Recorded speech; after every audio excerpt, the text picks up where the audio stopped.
되었느니라. 아멘. 할렐루야. 오늘 이 밤에도 하나님의 은혜가 가득하기를 주님의 이름으로 축복합니다. 어떤 글을 읽다가 참 마음에 와닿는 글이 있었습니다. 이 큰 교회의 한 목사님께서 어느 날 갑자기 넥타이를 하지 않기로 결심을 하셨습니다. 어느 날 선교지를 방문하고 오니 이 한 가정이 한 달 동안 또는 2달 동안 먹고 살 수 있는 비용이 약 한 15만 원 정도 그 정도 되었다고 합니다. 근데 집에 와서 돌아보니 집안에 넥타이가 너무나 많더랍니다.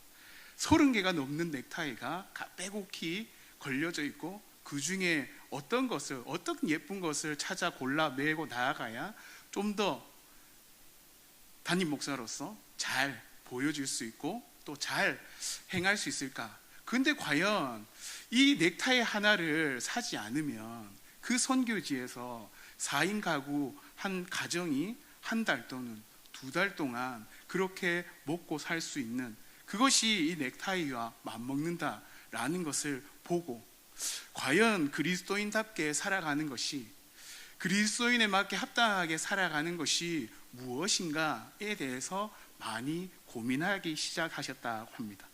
그리고는 결단하기를 이제는 더 이상 넥타이를 사지도 않고 매지도 않겠다라고 그렇게 공포하고 그렇게 목회를 해 나가셨다라고 합니다. 당연한 것 같지만, 너무나 당연하고 너무나 기본적인 것 같지만, 과연 그것이 정말 하나님 나라를 위해서 하나님이 기뻐하시는 그 합당한 삶을 살기 위해 정말 필요한 것인가에 대해서 고민하고 생각하며 결단하는 그 모습이 참 마음에 저에게도 도전으로 다가오게 되었던 것 같습니다. 오늘 본문 말씀은 예수님께서 이스라엘 백성들을 향하여서, 그리고 어떤 한 부류를 향하여서 열문화의 비유를 가지고 그들의 생각과 그들의 사상과 그들이 가지고 있던 그 패러다임들을 변화시키는 내용을 담고 있습니다. 여러분, 오늘 11절을 보면 이렇게 기록합니다. 그들이 이 말씀을 듣고 있을 때에 비유를 더하여 말씀하시니, 이는 자기가 예루살렘에 가까이 오셨고 그들은 하나님의 나라가 당장에 나타날 줄로 생각함이더라. 예수님은 그들이 이 말씀을 듣고 있을 때에 비유를 더하여서 말씀하셨다라고 합니다. 예수님께서 지금 말씀하신 것에 한 가지 이해를 더 돕기 위해서 비유를 첨부하고 있다라는 것입니다. 여러분, 오늘 읽었던 이 본문 앞에 1절에서 10절은 삭개오가 예수님을 자기 집으로 맞아들이고 영접함으로 말미암아 구원받는 내용이 나옵니다. 여기에서 그들은 이 삭개오의 집에, 그리고 예수님께서 삭개오의 집에 들어가서 그 구원에 대해 말씀하시던 그때 함께 있던 사람들을 이야기합니다.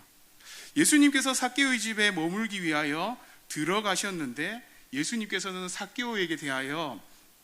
삭개오는 예수님에게 대하여 놀라운 선언을 합니다. 여러분, 8절을 보면 이렇게 기록합니다. 삭개오가 주여 보시옵소서, 내 소유의 절반을 가난한 자들에게 주겠사오며 만일 누구의 것을 속여 빼앗은 일이 있으면 내 갑절이나 갚겠나이다 라고 이야기합니다. 그 삭개오는 지금 예수님을 그리스도로 맞이하고 그리스도로 말미암아 자신의 삶, 그리스도인의 합당한 삶을 살겠노라고 지금 선언하고 있습니다. 그래서 예수님께서 그 선언에 이렇게 말씀하십니다. 9절 10절에 오늘 구원이 이 집에 이르렀으니 이 사람도 아브라함의 자손이미로다. 인자가 온 것은 잃어버린 자를 찾아 구원하려 함이니라. 곧 예수님께서는 삭개오도 구원받은 사람이 되었다, 그리고 이는 아브라함의 자손이다 라고 말씀하시며, 내가 온 것은 잃어버린 자를 찾아 구원하기 위해 오셨다라고 말씀하고 있다는 것입니다. 그 말씀에 대해서 그 이야기를 듣고 있던 그 사람들에게 오늘 이 비유를 더하여 말씀하신다라는 것입니다. 왜냐하면 예수님께서는 지금 자기가 예루살렘에 가까이 가고 계시고, 또 그 이야기를 듣고 있던 사람들은 하나님의 나라가 당장에 나타날 것이라고 생각하고 있었기 때문입니다. 여러분, 예수님께서 예루살렘에 가까이 오셨다라는 것은 어떤 의미입니까? 예수님께서 하나님의 구원 계획에 따라 십자가에 가까이 다가가고 계신다라는 것을 의미합니다. 곧 예수님의 죽음이 다가오고 있다라는 것이죠. 곧 예수님께서 잃어버린 자, 죄인들을 찾아 구원하러 오실 그 목적, 그 십자가를 질 그 날들이 다가오고 있다라는 것입니다. 그런데요, 그 예수님을 따라다니던, 예수님의 말씀을 듣던 사람들은 예수님의 십자가를 전혀 모르고 하나님의 나라가 당장 그들에게 나타날 줄로 생각하고 있었다라는 것입니다. 여러분, 그들이 생각하던 그 하나님의 나라는 어떤 나라였을까요? 그들이 생각하던 하나님의 나라는 잃어버린 자들은 곧 자기 자신들이라고 생각했을 겁니다. 왜냐하면 로마의 치하에서 로마의 지배를 받으며 그들이 나라를 잃어버린 그 이스라엘, 그것이 그들은 잃어버린 자라고 생각했을 것이고, 또 구원은 당연히 로마로부터 해방되는 것을 그들은 생각했을 것입니다. 주님이 말씀하신, 주님이 예루살렘에 가까이 가셔서 잃어버린 자들을 구원하신다라는 그 본래의 의도와 상관없이 그들은 자기들이 듣고 싶은 것만 듣고 보고 싶은 것만 보는, 그들이 생각하고 그들이 원하는, 그들이 생각하던 그 모든 것들을 이루기 위해 예수님의 말씀을 끼워 맞추고 있다라는 것입니다. 예수님은 예수님께서 행하실 일들과 지금 그들이 생각하는 그 생각의 격차를 해소하기 위해서 오늘 이 비유를 더하고 계신다라는 것입니다. 여러분, 쉽게 얘기하면, 여러분, 그 당시에 죄인들의 대표가 누구였습니까? 세리였습니다. 세리. 삭개오는 세리장이었다는 말이죠.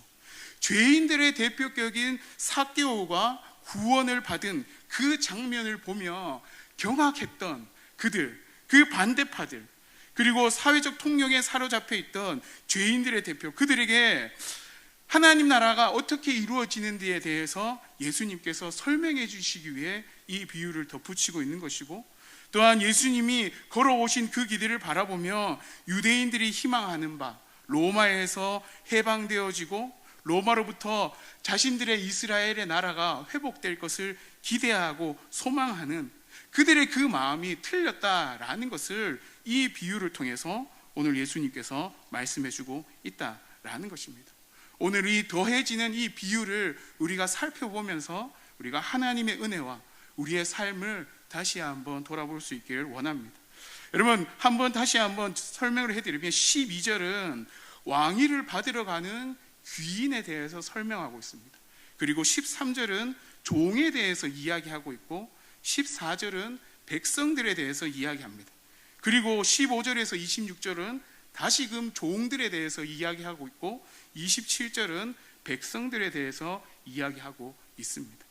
여러분, 12절에 이렇게 기록합니다. 이르시되 어떤 귀인이 왕위를 받아가지고 오려고 먼 나라로 갈 때에, 어떤 귀인이 왕위를 받으러 먼 나라로 떠나간다라고 그렇게 비유를 시작하십니다.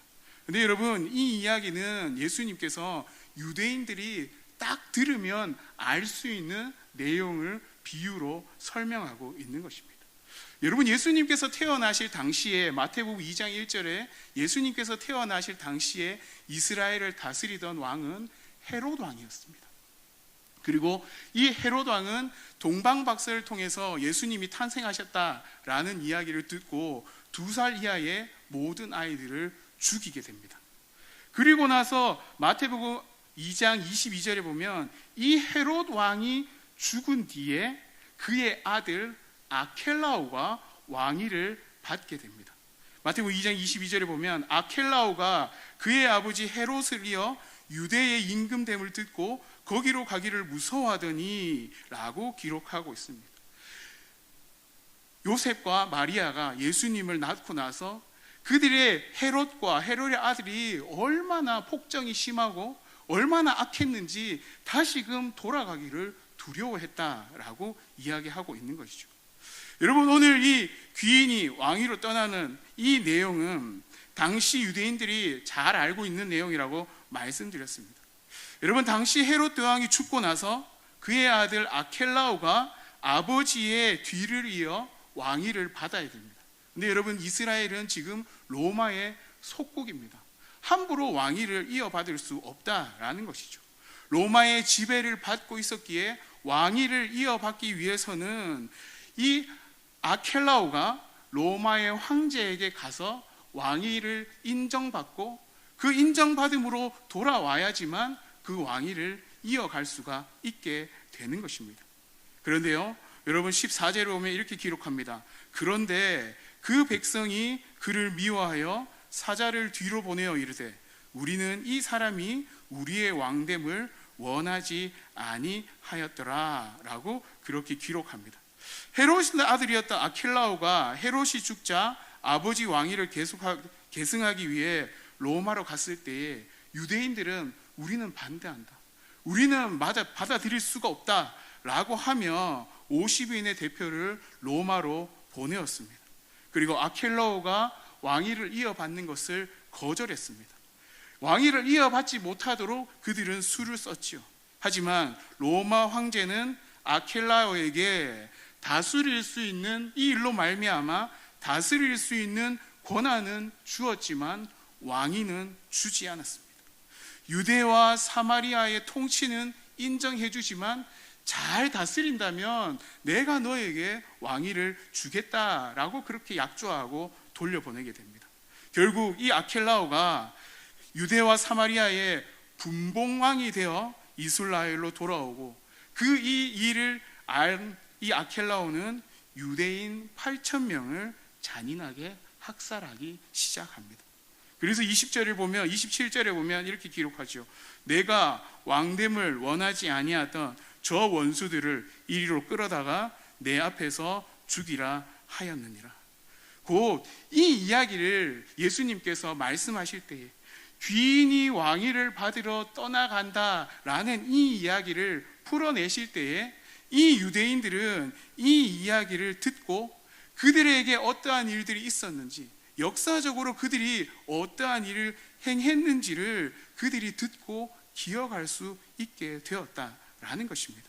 근데 여러분, 이 일을 예수님께서 이야기하심으로 말미암아서 예수님 본인이, 예수님 자신께서 예루살렘으로 가까이 가는 이유와 또한 그들이 어떻게 예수님께 행할 것인지에 대해서 미리 설명해 주고 계시다라는 것입니다. 여러분, 예수님께서 이제 이 일을 마치고 예루살렘으로 입성하시게 됩니다. 이 열 문화의 이야기를 마친 뒤에 예루살렘에 들어가셔서 여러분, 일주일 만에 유대인들은 예수님을 미워하고 예수님의 왕되심을 거절하기 시작합니다. 그리고 그들은 예수님을 십자가에 내어 죽이려 합니다. 이 일에 유대인들뿐만 아니라 종교 지도자들이 앞장서서 그 일들을 행했습니다. 왜냐하면 예수님께서는 자신들의 행위를 비판하고 자신들의 기득권을 위협하는 그런 주장들, 그런 사실, 그런 하나님의 말씀을 전하셨기에 그들의 눈에는, 그들의 권력을 지키기에는 눈에 가시처럼 여겨졌던 것이죠. 그렇기에 주님을 향한 그들의 미움과 그 분노는 주님을 십자가에 내어놓으려는 것까지 나아가게 됩니다. 주님만 제거하면, 예수님만 죽이면 그들이 마음대로 기득권을 누리고 그들이 원하던 대로 살아갈 수 있을 것이다 라고 생각했을 것이기 때문입니다.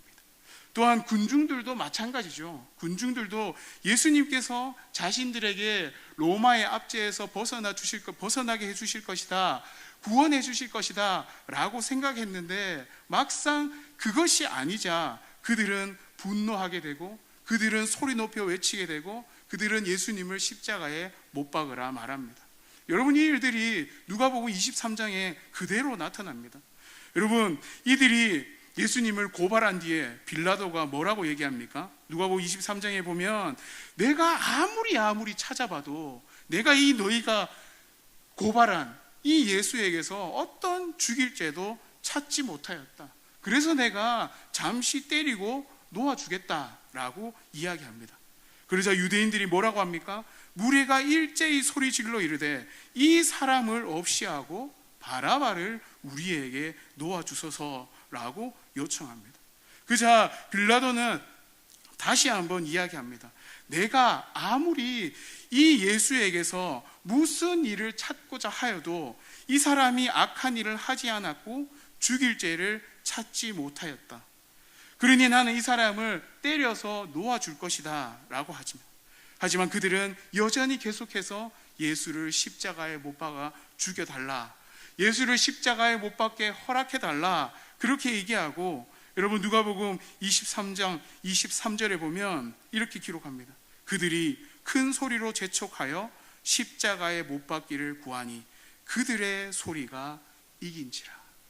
결국은 예수님께서 예루살렘으로 향해 나아가던 그 마지막 결과는 그들이 소망하던 것이, 그들이 원하는 것이 제대로 이루어지지 않자 예수님을 십자가에 못 박기를 원했고, 그들의 소리로 말미암아 예수님은 결국 십자가에 달려 돌아가시게 되었다라는 것입니다.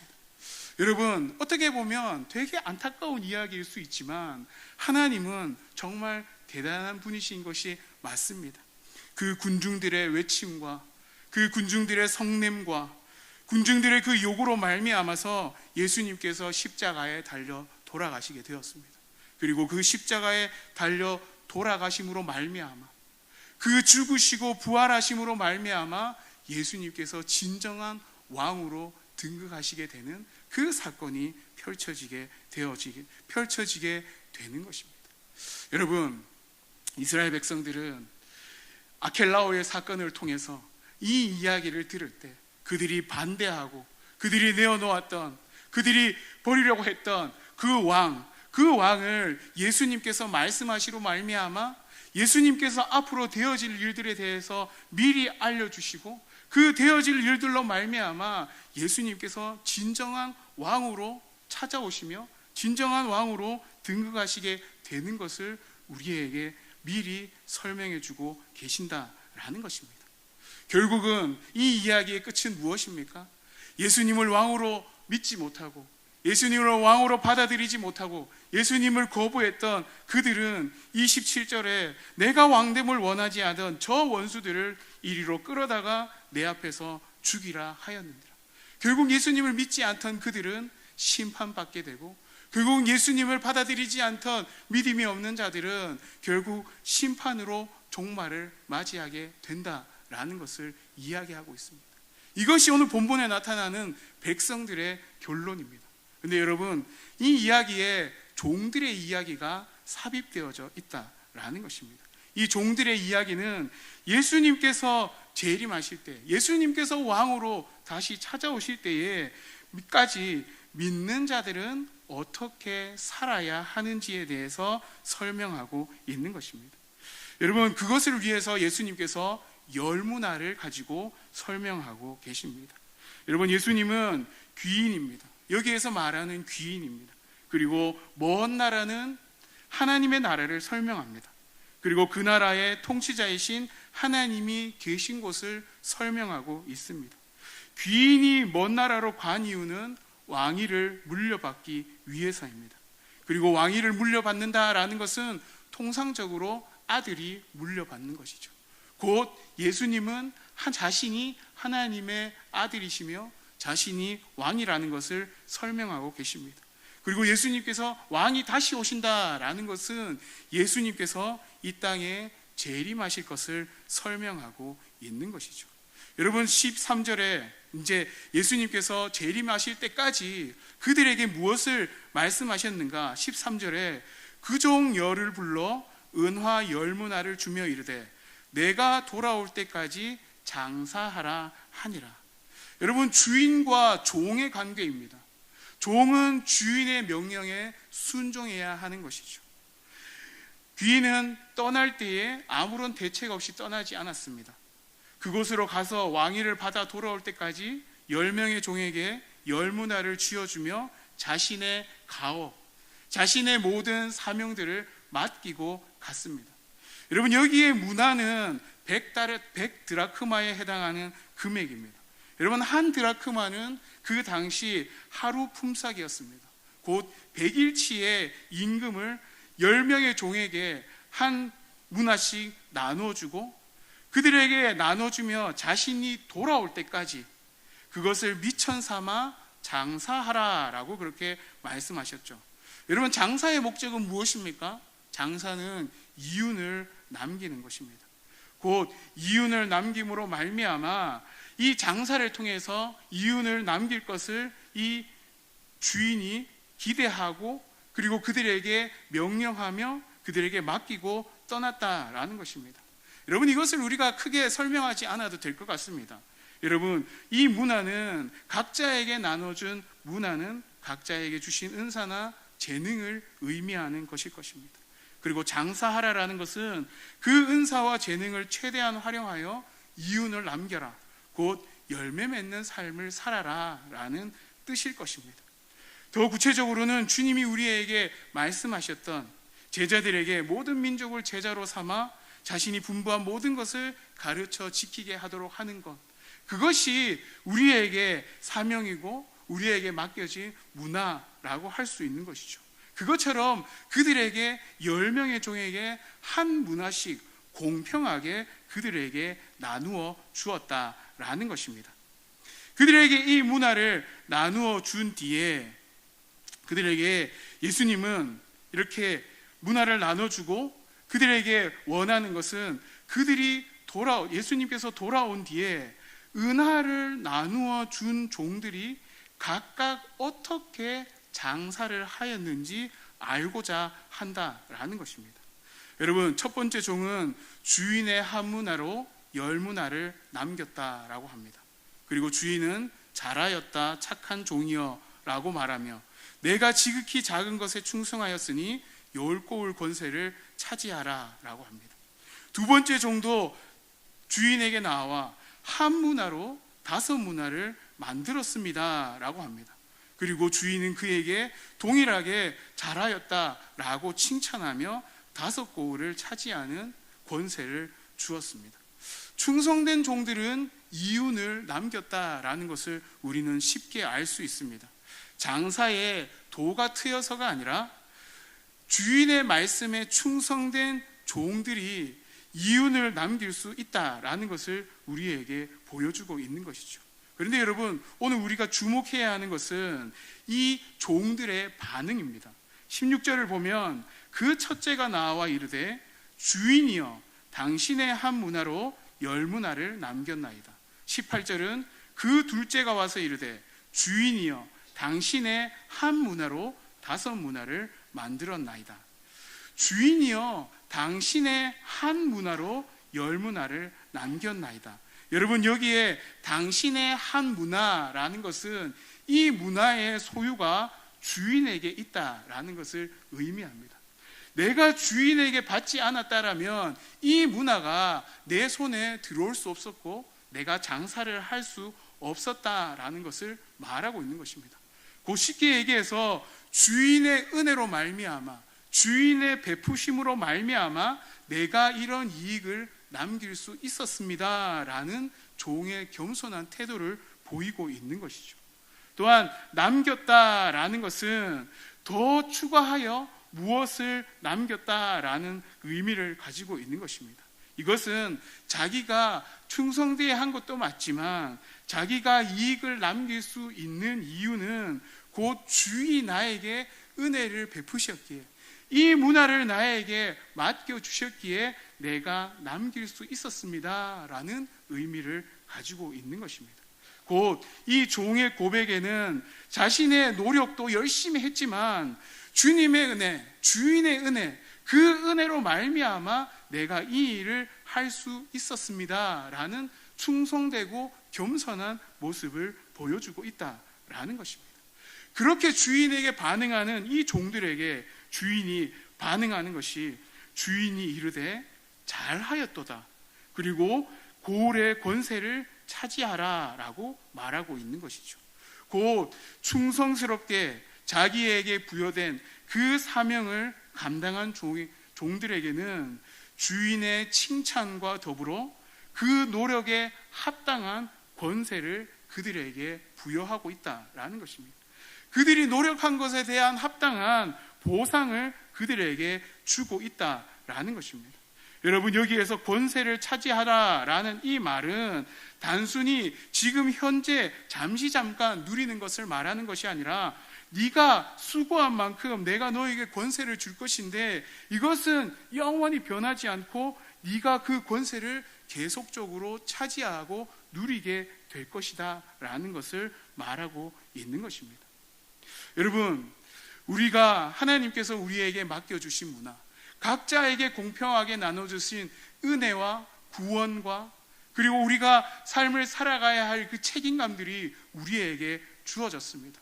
그 책임감들은 내가 어떻게 가지고 내가 어떻게 발견해내고 내가 어떻게 이룩해낸 것이 아니라 하나님께서 우리에게 부여하신 것이라는 것입니다. 하나님께서 우리에게 은혜로 베풀어 주신 것이다 라는 것입니다. 그것에 대해서 우리는 주신 것에 감사하고 그 감사함으로 말미암아 우리가 최선을 다해서 충성되이 우리에게 맡겨진 것을 책임 있게 감당해야 된다라는 것을 의미하고 있는 것이죠. 또 우리가 기억해야 하는 것은 여러분, 첫 번째 종과 두 번째 종은 보상이 다릅니다. 여러분, 두 종은 처음부터 한 문화씩 공평하게 분배를 받았습니다. 그런데요, 두 종에 대한 주인의 보상은 그들의 노력에 맞게, 그들이 노력하고 그들이 이룩하고 그들이 난 열매 맺은 만큼 그들에게 나눠주고 계시다라는 것입니다. 또한 두 번째 종이 5 문화를 남겼다라고 해서 첫째 종과 비교하여 잘못했다 책망하는 것이 아니라 둘 다 너희들의 능력에 맞게 잘했다 칭찬하며 보상하고 계신다라는 것입니다. 여러분, 이것은 우리가 우리에게 주어진 것을 가지고 우리에게 맡겨진 것을 잘 감당하고 우리가 그것을 통해서 열매 맺는 그것들을 통해서 하나님께서 우리에게 보상하시고 하나님께서 우리에게 상급으로 채워주신다라는 것을 말씀하고 있는 것이죠. 곧 우리의 충성과 우리의 책임 있는 그 행동들을 통하여서 우리가 현생에서 우리가 열매 맺는 삶을 누릴 수 있도록 만들고 또한 우리가 나아가야 할 그 천국 그 가운데에서 하나님께서 우리에게 상급을 보장해 주신다라는 것을 말씀해 주고 있다라는 것입니다. 그런데 여러분, 여기서 우리가 아주 심각하게 보아야 할 것이 있습니다.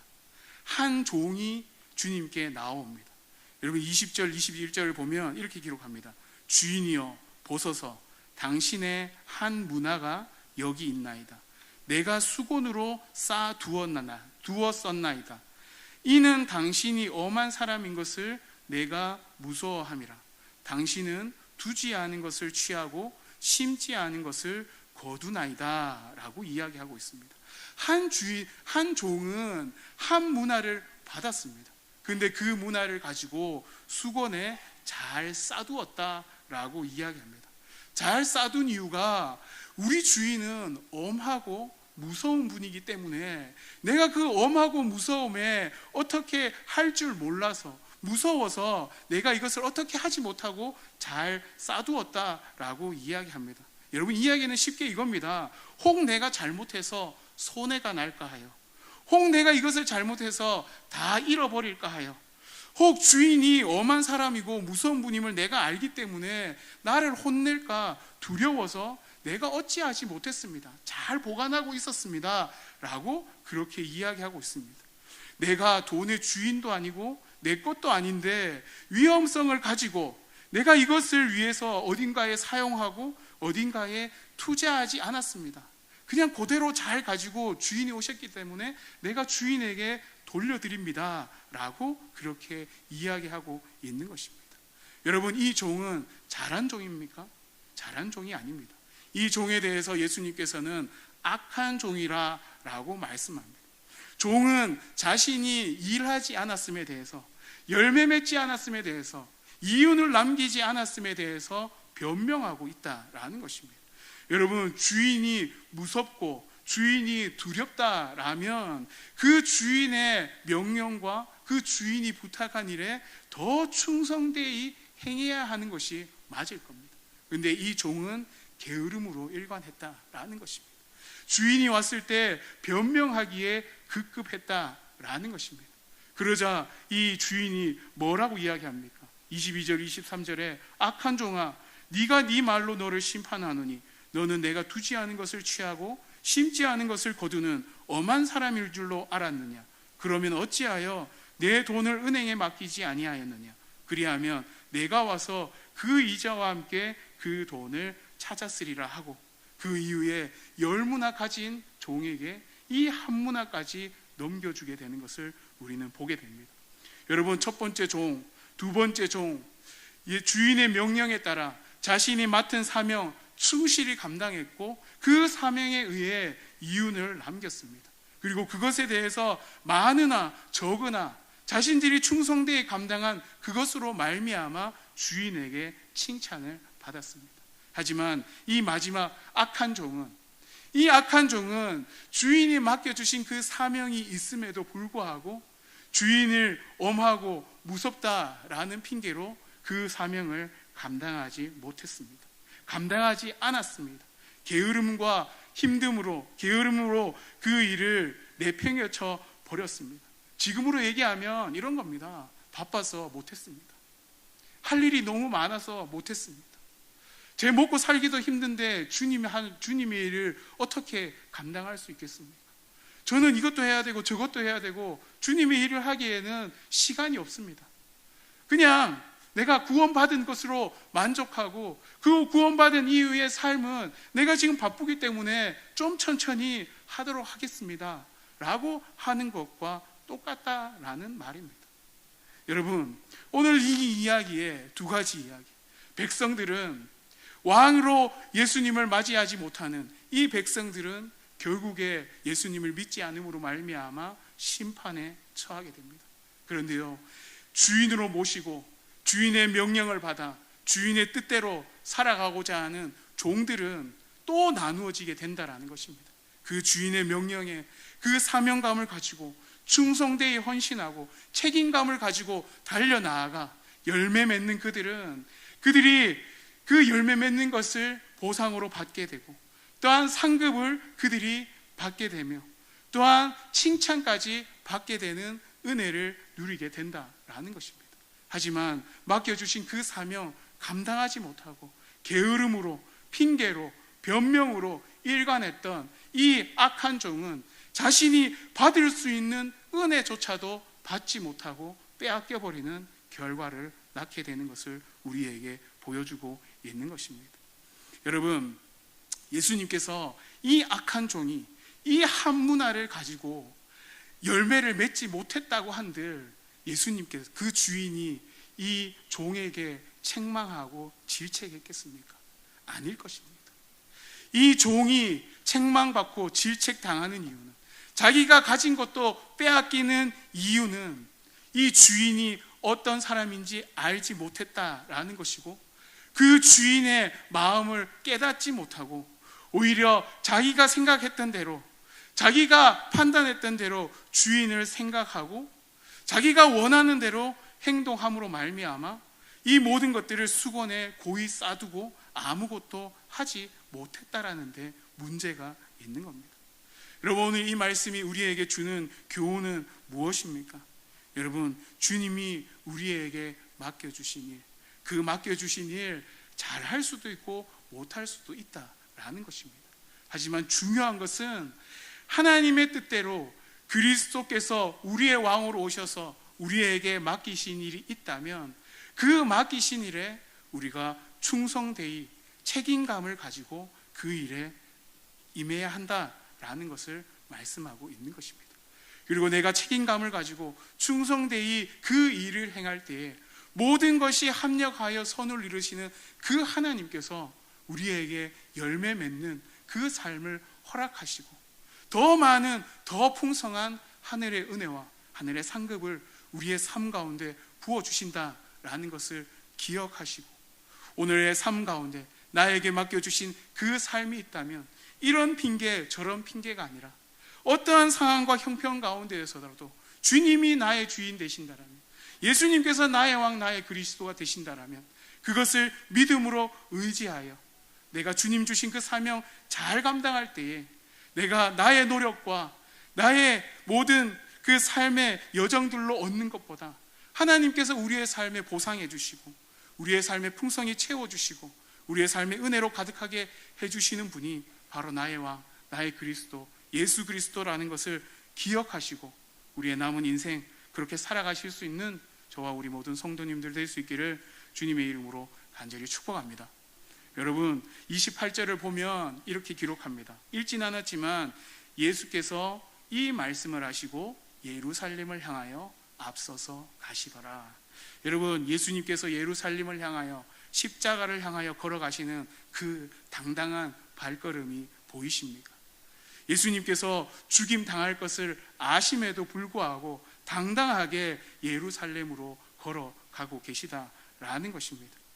아랑곳 없이 걸어가시는 그 예수님의 발걸음, 십자가의 죽음으로 이 땅의 죄인들을, 그 죄인들의 죄를 대속하시고 사망 가운데 있는 자들을 구속하시고 회복시킴으로 말미암아 하나님의 뜻을 이루시고 성취하신 그 예수님께서 부활하시고 우편 보좌에서 친히 다스리시고 동행하시며 인도하시는 나의 왕 그리스도시라면 우리가 종의 신분이긴 하나 우리가 그 받은 바 사명, 우리에게 주신 그 사명 충성되이 책임감 있게 우리가 감당해 나아갈 때 우리는 칭찬은 물론이요 이 땅에서의 보상과 이 땅에서의 하늘의 은혜를 마음껏 누릴 수 있다는 것, 그것을 기억하며 오늘 하루도 우리의 남은 삶도 살아내실 수 있는 우리의 모든 성도님들 될 수 있기를 주님의 이름으로 간절히 축복합니다.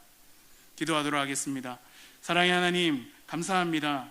하나님, 예수님께서 예루살렘을 향하여 예수님께서 행하실, 성취하실 그 십자가의 사건을 향하여 나아가시며 우리에게 종으로서의 사명에 대해서 다시 한번 말씀해 주시는 것을 우리가 바라보게 됩니다. 하나님, 우리는 이 예수님을 버렸던 백성이 아니라 예수님을 왕으로 주인으로 모신 종인 줄로 압니다. 우리에게 은혜를 베푸시고 우리에게 구원과 우리에게 사명을 우리에게 베푸신 그 예수님, 그 예수님의 그 부여하신 그 사명 따라 하나님 우리가 충성되이 또한 우리가 책임감을 가지고 우리의 사역에 임하며 행해 나아갈 수 있는 저희들이 될 수 있도록 주님 인도하여 주시고 하나님 합력하여 선을 이루어 하나님 열매 맺는 삶을 통해 하나님 이 땅에서 하늘의 은혜와 복을 누리며 또 하나님의 칭찬과 하늘의 보상을 아버지 하나님 우리가 예비하며 준비해 나아갈 수 있는 저희들이 될 수 있도록 주님 도와주시고 인도하여 주시옵소서. 감사드리며 예수님의 이름으로 기도하옵나이다. 아멘. 찬송가